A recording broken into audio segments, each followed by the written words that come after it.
लखनऊ शहर की भरी दोपहरी में एक लड़का रोता हुआ चला जा रहा था। जून के महीने में मानो आग बरस रही हो।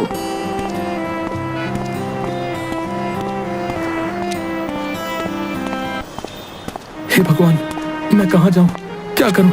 मेरे पास तो फूटी कौड़ी भी नहीं है और भूख लग रही है वो अलग। मुझे क्या खबर थी कि मुझे एक दिन ऐसा भी देखने को मिलेगा। गला सूखा जा रहा है। वो लड़का यूं ही चलते चलते एक चौराहे पर पहुंचा, जहां सामने उसे एक वड़ा पाव का ठेला दिखा। उस पर लिखा था खुशहाल वड़ा पाव। ओह, यहाँ वड़ा पाव बिक रहे हैं, पर क्या ये बिना पैसों के मुझे वड़ा पाव खिलाएगा? चलो ट्राई कर लेता हूँ। अरे नहीं नहीं यार, आज के वक्त में बिना पैसे के मांगूंगा तो बहुत मारेगा।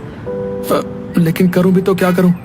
भूख से मेरी हाथें चिपक रही हैं। भूख से मरने से अच्छा है कि पूछ ही लेता हूँ, क्या पता मुझ पर रहम कर जाए।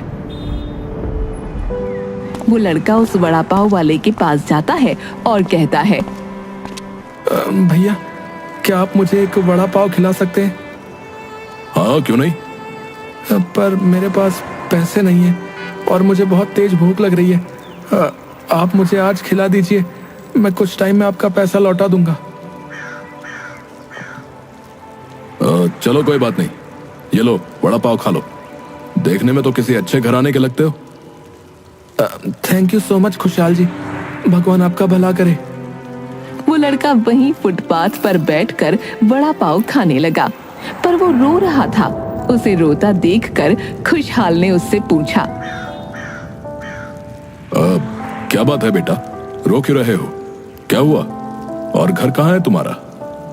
अरे मैं क्या बताऊं आपको, आप मेरी बातों का विश्वास नहीं करेंगे। किस्मत का मारा हूं। दरअसल मैं इस शहर के मशहूर बिजनेसमैन संजय मल्होत्रा का बेटा नीरज हूं, लेकिन किसी को यह नहीं पता कि मेरी माँ सौतेली है। वो मुझसे बहुत नफरत करती है। उन्होंने मेरे पापा के विदेश जाते ही मुझे घर से निकाल दिया। हे भगवान, ये तो बहुत बुरा हुआ तुम्हारे साथ। तो तुम्हारे पापा वापस कब आएंगे बेटा? एक हफ्ते के बाद। पता नहीं मैं तब तक कहाँ रहूंगा, क्या खाऊंगा, क्या पीऊंगा। नीरज की ये बातें सुनकर खुशहाल सोच में पड़ गया। थोड़ी देर तो वो चुप रहा, पर फिर बोला, अब वैसे तू चाहे तो मेरे घर में रह सकता है, मैं अकेला ही रहता हूँ। सच में? आप तो सच में देवता आदमी हो। हाँ, लेकिन मुफ्त में नहीं। बदले में मेरे ठेले पर मेरे साथ काम करना पड़ेगा। मंजूर हो तो बताओ, मैं फ्री में रोज तुम्हें नहीं खिला सकता भाई। हाँ, मुझे मंजूर है मुझे। मैं ये सब काम करूंगा जो आप मुझे कहोगे। तो ठीक है, फिर चलो मेरे साथ। खुशहाल नीरज को अपने घर ले जाता है और उसे लेटने के लिए बिस्तर देता है। नीरज खुश हो जाता है कि चलो कम से कम उसे सिर छिपाने के लिए जगह तो मिली। अगले दिन वो खुशहाल के साथ ठेला लेकर बाजार पहुंचता है। हाँ भाई, तो करें आज के काम की शुरुआत। मुझे ये सब काम आता नहीं है, आप सिखा दीजिएगा। हाँ, बेफिक्र रहो, बस मैं जैसा कहता जाऊं वैसा करते जाना। ये कोई रॉकेट साइंस नहीं है। ठीक है, मैं तैयार हूँ। देखो, सबसे पहले ये समझ लो कि हर कस्टमर की पसंद अलग होती है। जब भी कोई कुछ लेने आए तो ध्यान से सुनो और फिर उसे वैसी ही चीज दो जैसी वो चाहता है, समझे?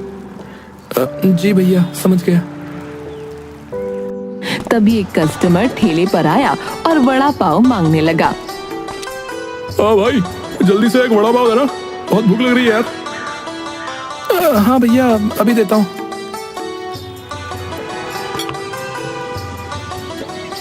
नीरज ने उस वड़ा पाव में लाल चटनी डालकर दे दी थी, जिसे देखकर कस्टमर को गुस्सा आ गया।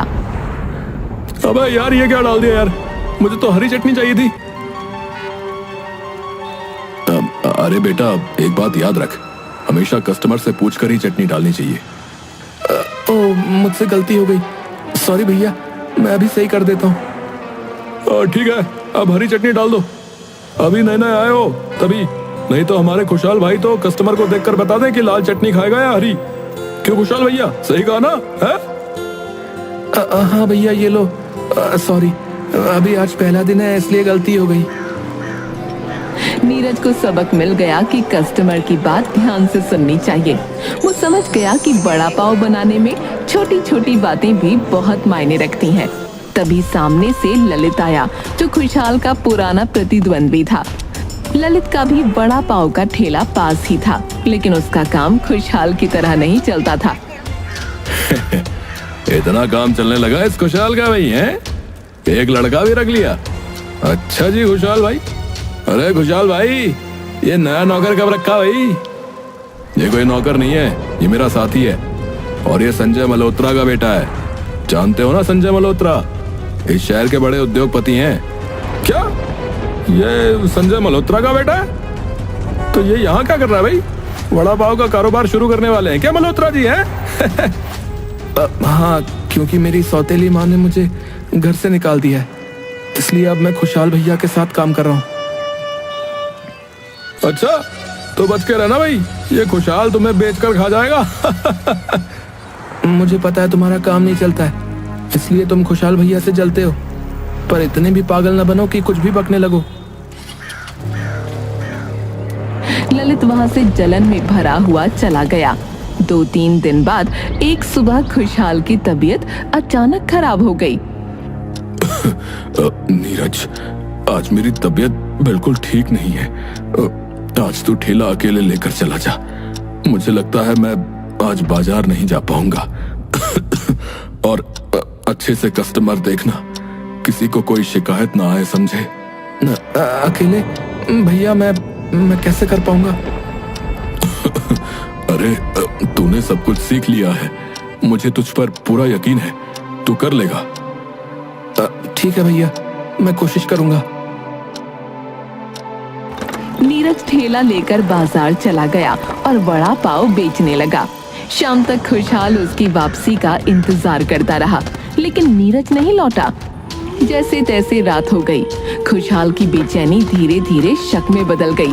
उसे लगने लगा कि नीरज उसे धोखा देकर ठेला लेकर भाग गया है। उसने सीधे नीरज के पिता संजय मल्होत्रा के घर जाने का फैसला किया। मुझे उसके पिता से ही बात करनी होगी। ये लड़का जरूर मेरा ठेला लेकर भाग गया है।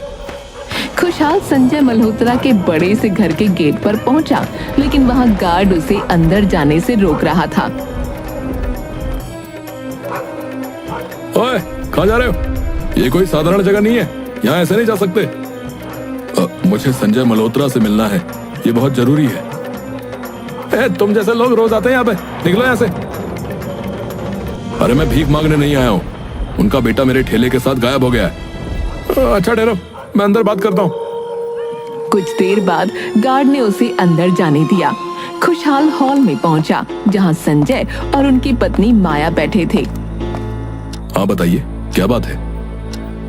साहब मैं खुशहाल हूँ, वड़ा पाव वाला।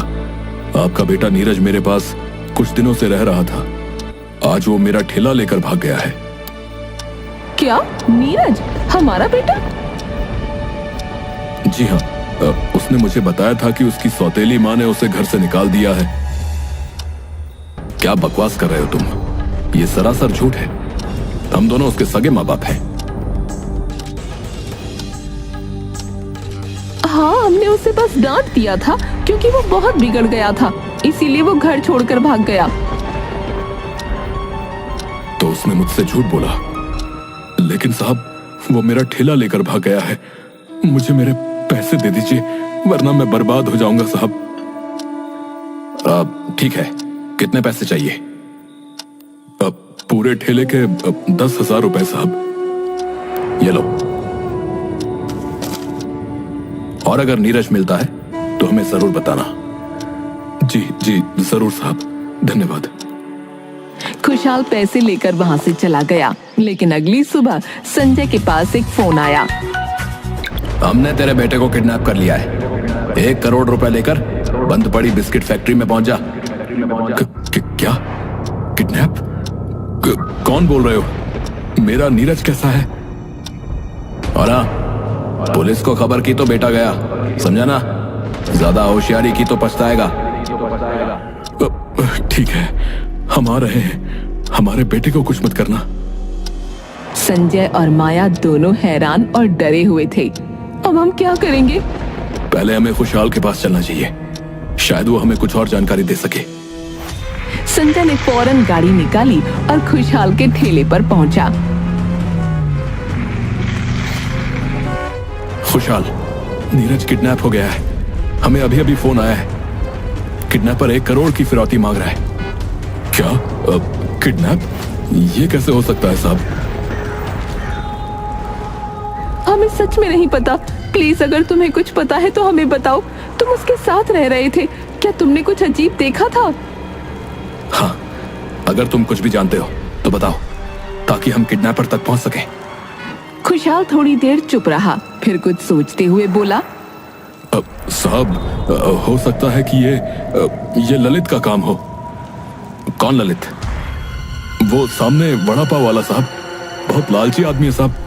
जब नीरज ने उसे बताया था कि वो आप लोगों का बेटा है, तो शायद उसके मन में लालच आ गया हो साहब। संजय और माया को खुशहाल की बात ठीक लगी। दोनों तुरंत ललित के पास पहुंचे, जो अपने ठेले पर खड़ा वड़ा पाव बेच रहा था। ललित, नीरज को तुमने किडनैप किया है ना? बताओ कहाँ है मेरा बेटा? मुझे मेरा बेटा सही सलामत चाहिए, समझे? क्या मैं? अरे मल्होत्रा साहब, ये आप क्या बोल रहे हैं? हाँ, हमने सुना है कि तुम लालची हो और नीरज ने तुम्हें बताया था कि वो हमारा बेटा है। अरे मैडम, अगर मैंने उसे किडनैप किया होता ना, तो क्या मैं यहाँ पर ठेला लगा कर बैठा होता? बताओ। झूठ मत बोलो, हमें सच्चाई बताओ। अरे मैं सच कह रहा हूँ साहब, अगर मैं कुछ करता तो मैं यहाँ पर यूं खुलेआम नहीं बैठा होता।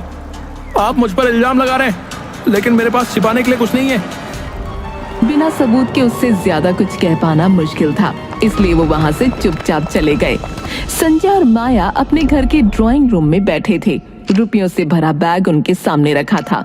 संजय पुलिस को लेकर जाने की सोच रहा था, लेकिन माया ने उसे मना कर दिया। हम पुलिस को लेकर चलते हैं माया। अगर कुछ गड़बड़ हुई तो वो मदद करेंगे। नहीं संजय, कहीं किडनैपर्स ने हमारे नीरज को कुछ कर दिया तो? पुलिस को देखते ही वो गुस्से में आ सकते हैं। हमें अकेले ही जाना चाहिए। संजय को माया की बात सही लगी और वो दोनों अकेले ही किडनैपर्स द्वारा बताई गई जगह की ओर निकल पड़े। ये रही जगह, तुम रुपयों का बैग संभालो माया। बस नीरज को सही सलामत ले आओ संजय, मुझे बहुत घबराहट हो रही है। जैसे ही वो अंदर पहुंचे, 2 किडनैपर्स उनके सामने आए। उनका चेहरा आधा ढका हुआ था। पैसे लाए हो? हाँ, ये रहा 1 करोड़। अब हमारे बेटे नीरज को छोड़ दो। ठीक है, ये लो, ये रहा तुम्हारा बेटा। जैसे ही उन्होंने एक लड़के को सामने लाकर खड़ा किया, संजय और माया दोनों चौंक गए। वो लड़का उनका बेटा नहीं था।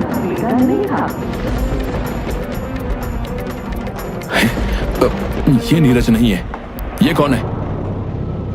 ये हमारा बेटा नहीं है। हमारा बेटा नीरज कहाँ है, बताओ। वही नीरज चुपचाप एक कोने में खड़ा था। वो कुछ भी नहीं बोल रहा था। तभी अचानक पुलिस ने वहाँ धावा बोल दिया। आई एम सॉरी माया, पर मैंने पुलिस को पहले ही बुला लिया था। मुझे पता था पुलिस की जरूरत पड़ेगी। ओह गॉड, तुम हमेशा अपनी मर्जी की करते हो। पुलिस ने तुरंत किडनैपर्स को पकड़ लिया। इंस्पेक्टर ने उनसे कड़ी पूछताछ की। अरे बड़ा शौक है किडनैपिंग करने का भाई। अब जेल में खेलना किडनैपिंग। हमने अपनी मर्जी से इसे किडनैप नहीं किया था। हमें वड़ा पाव वाले खुशहाल ने पैसे दिए थे ऐसा करने के लिए। हम तो छोटे मोटे चोर हैं। इस बार खुशहाल ने हमें लालच दिया कि अगर ऐसा करोगे तो पूरे 2 लाख रुपए दूंगा। हमें छोड़ दो सर। ये सुनते ही संजय और माया दोनों चौंक गए। वो सब तुरंत खुशहाल के पास पहुंचे ताकि सच का पता लगा सकें। खुशहाल ने जैसे ही उन्हें देखा, वो घबरा गया। तुमने हमसे झूठ क्यों बोला कि हमारा बेटा तुम्हारे पास आया था? और ये क्या नाटक है कि तुमने उसे किडनैप करवाया? ये तो हमारा बेटा है ही नहीं। मैं खुद कुछ नहीं समझ पा रहा हूं साहब। मैंने इसे आपका बेटा ही समझा था, क्योंकि इसने खुद ही बताया था। खुशहाल की घबराई हुई आवाज से साफ था कि वो सच्चाई से बेखबर था। तभी नीरज, जो असल में नीरज नहीं था, आगे आया और सच का खुलासा किया। मेरा नाम नीरज नहीं, मोहन है। मोहन? तुम हो कौन और मेरा बेटा कहाँ है? मोहन ने नजरें झुकाईं और अपनी असली कहानी बताने लगा। मुझे आपके बेटे के बारे में तो नहीं पता, पर मैं कानपुर से यहाँ काम की तलाश में आया था। मेरे पास रहने की जगह नहीं थी, तो एक दिन मैं आपके घर के बाहर से गुजर रहा था कि मैंने आप लोगों को नीरज को डांटते हुए सुना और उसके बाद उसे गुस्से में घर से बाहर निकलते हुए देखा। यहाँ मुझे आप लोगों का नाम पता चल चुका था। उसके बाद जब मैं भूख से बेहाल था, तब मुझे सामने खुशहाल का वड़ा पाव ठेला दिखा। इससे मुझे यहाँ फ्री में रहने को मिल गया और काम भी। पर मेरा झूठ मुझे भारी पड़ गया और मुझे किडनैप करवा दिया गया। ये तो तुमने अपनी कहानी बता दी, लेकिन ठीक उसी दिन से गुस्से में घर से निकला मेरा बेटा अभी तक नहीं लौटा है। कहाँ होगा वो? किस हालत में होगा मेरा नीरज? हमें लगा जवान खून है, गुस्से में निकला है, लौट आएगा, पर अभी तक नहीं आया। पुलिस ने खुशहाल को गिरफ्तार कर लिया, लेकिन संजय और माया अभी भी परेशान थे। उनका असली सवाल अब भी बाकी था, उनका बेटा नीरज कहाँ है? तभी संजय का फोन बजा। कॉल किडनैपर का था। 1 करोड़ लेकर पुराने तालाब के पास आ जाओ, वरना तुम्हारा बेटा गया। और पुलिस को खबर करी तो इसका खेल खत्म समझो। किडनैपर ने ये बोलकर फोन डिस्कनेक्ट कर दिया। संजय ने सबको ये बात बताई। वो सब एक बार और किडनैपर को पकड़ने चल दिए। बाकी लोग छिप गए और संजय अकेला तालाब के पास पहुंचा। आवाज आई, बैग वहीं रख दो और पीछे हट जाओ। एक बार चेक कर लो, फिर तुम्हारे बेटे को भेजता हूँ। संजय बैग रखकर पीछे हटने लगा और एक नकाबपोश उस बैग को चेक करने आया। तभी पुलिस ने उस पर धावा बोल दिया। उन्होंने पकड़कर उसका नकाब उतारा और थप्पड़ मारकर बोले, नीरज कहाँ है? अरे ये तो नीरज ही है। अरे ये तो नीरज ही है। क्या नीरज? क्या नीरज? नीरज, ये क्या नाटक है? आप लोग कभी मुझे मेरी मनमर्जी के पैसे नहीं देते तो मैं और क्या करता? इतनी सब शानो शौकत होने के बावजूद एक भिखारी की तरह पैसे मांगने पड़ते हैं मुझे। क्यों? हे भगवान, तूने पैसों के लिए किडनैप होने का नाटक किया। हम तुम्हें एक अच्छा इंसान बनाना चाहते हैं बेटा, ना कि अपने माँ बाप के पैसों पर ऐश करने वाला बिगड़ैल। जब तुम अच्छे इंसान बन जाओगे, पैसे की अहमियत समझ जाओगे, तो तुम्हारे पिता की सारी जमा पूंजी तुम्हारी ही होगी मेरे बच्चे। अब अपनी माँ की बात समझ में आई या नहीं? तुम्हारी वजह से कितने लोग परेशान हैं। तुम्हें कोई फर्क नहीं पड़ता। मैंने तुम्हें जरूरत की सब चीजें दी हुई हैं नीरज, लेकिन अय्याशी के लिए तुम्हें एक ठेला भी नहीं दूंगा, समझ गए? इंस्पेक्टर साहब, आप अपनी कार्रवाई पूरी कीजिए। मल्होत्रा जी, केस तो सुलझ ही गया है, लेकिन कुछ फॉर्मेलिटीज हैं जिनके लिए आपको और नीरज को थाने चलना होगा। मैं आप सब लोगों से माफी मांगता हूं। आज के बाद मैं ऐसी बचकानी हरकत नहीं करूंगा। आई एम रियली सॉरी पापा। I am sorry mummy. मेरे बच्चे, भूल कर भी ऐसा दोबारा मत करना। उधर दूसरी ओर खुशहाल की माली हालत देखते हुए उसे एक वार्निंग देकर जेल से बरी कर दिया गया। उसके बाद खुशहाल भी पहले की तरह अच्छे से अपने बड़ा पाव के ठेले में व्यस्त हो गया।